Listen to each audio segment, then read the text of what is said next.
ইংরেজি জানার জন্য আমাদের ভোকাবুলারি অর্থাৎ শব্দ এবং গ্রামার দুটির প্রয়োজন। তবে আমি মনে করি ভোকাবুলারি জানলে আমরা শুধুমাত্র কোনোভাবে আমরা স্পিকিং চালিয়ে যেতে পারি, আর গ্রামার জানলে আমরা শুদ্ধ হয়ে বলতে পারি। সুতরাং মূলত আমাদের স্পিকিংয়ের জন্য আমি যেটা মূল বেশি প্রয়োজন সেটা হলো আমাদের ভোকাবুলারি অর্থাৎ শব্দভাণ্ডার এবং স্পিকিং প্র্যাকটিস।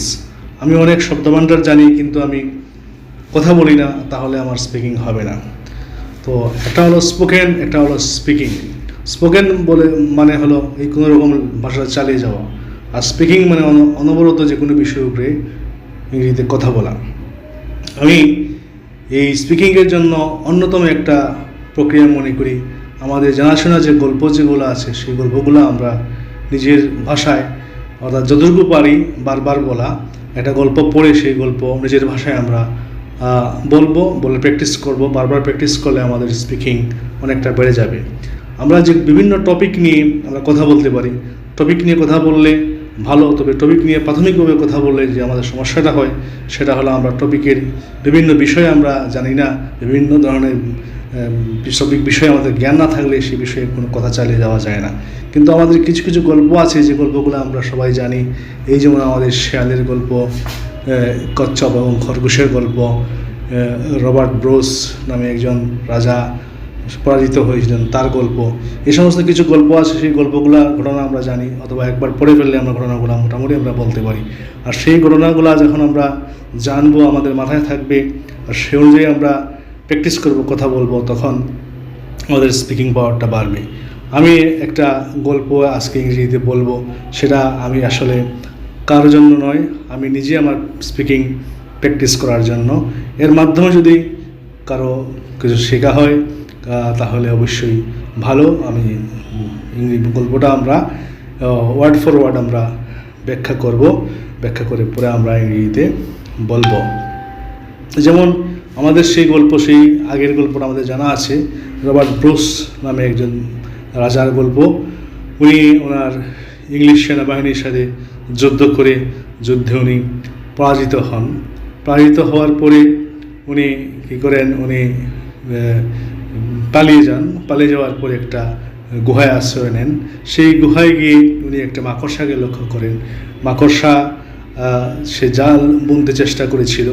জাল বুনতে গিয়ে সে একবার দুবার পরে ব্যর্থ হওয়ার পরে সে সপ্তমবারের সময় বিজয়ী হলো এবং সেটা জালটা বুনতে পারল।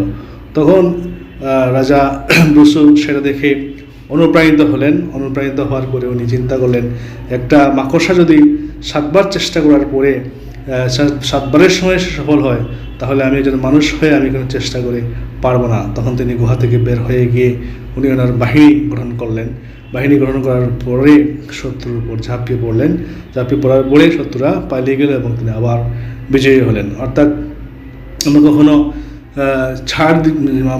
আমরা কি পরাজিত হলে আমরা ছাড় দিব না, আমরা চেষ্টা করতে হবে। চেষ্টা করলে আমাদের হয়তোবা সফলতা আসবে, এটাই আর কি। তাহলে এই গল্পটা যদি আমি বলি, এভাবে একটু ইংরেজিতে ট্রান্সলেশন করি, আমি জাস্ট লাইন বাই লাইন একটু বলতেছি যে এক দেশে এক রাজা ছিলেন, তার নাম ছিল ব্রুস, তাহলে অথবা ব্রুশ, যেটাই বলি BRUC।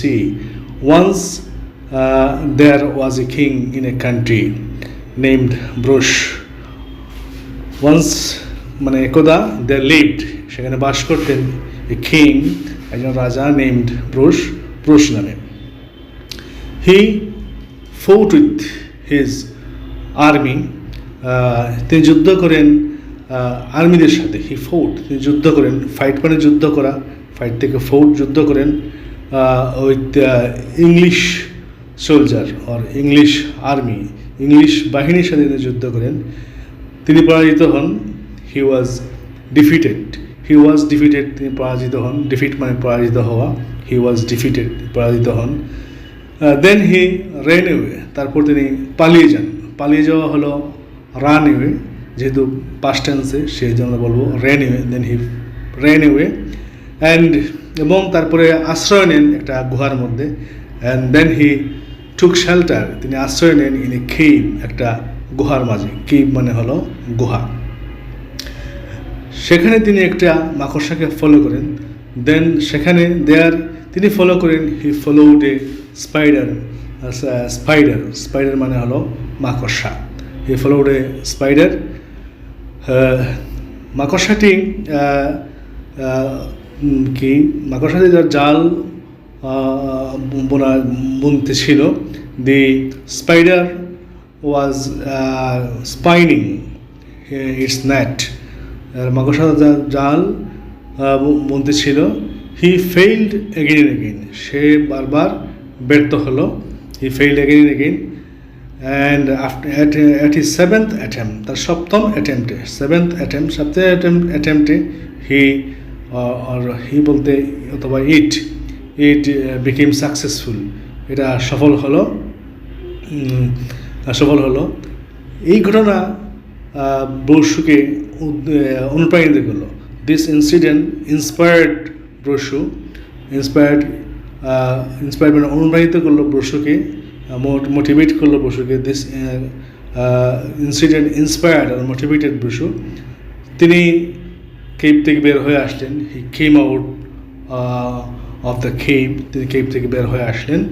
অ্যান্ড তারপর তিনি কী করলেন, হি সৈন্যবাহিনী সংগ্রহ করলেন। Then he gathered his soldier, then he gathered the troop মানে বাহিনী।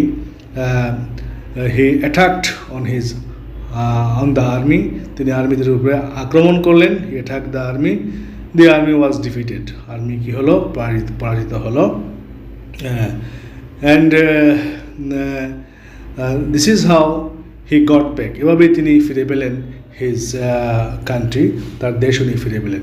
তাহলে এটা একটা ছোট গল্প, বাট এই গল্পের মধ্যে আমাদের একটা লেসন আছে যে we should not give up, আমরা গিভ আপ করবো না। আমরা মানে গিভ আপ মানে ত্যাগ করা, আমরা এটা ফেলে আসবো না।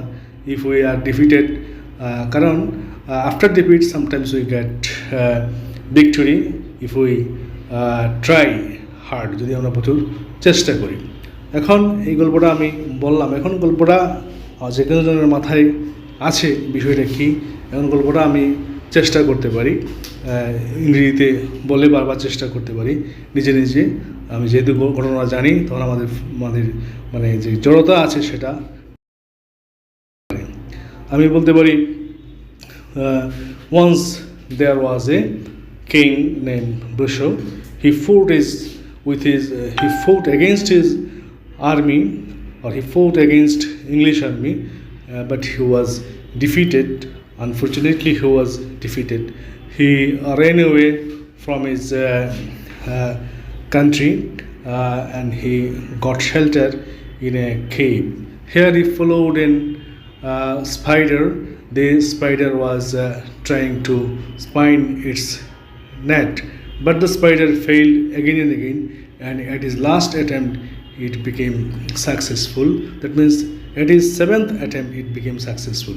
This incident inspired Brussu, and he got out from the cave and he gathered his troops, or he gathered his soldiers and attacked on the enemy, and he became successful. He got victory over his enemy, and he got back his country. Really, this story has a moral lesson. It means that we should never give up after any defeat. We should try again and again to get our victory.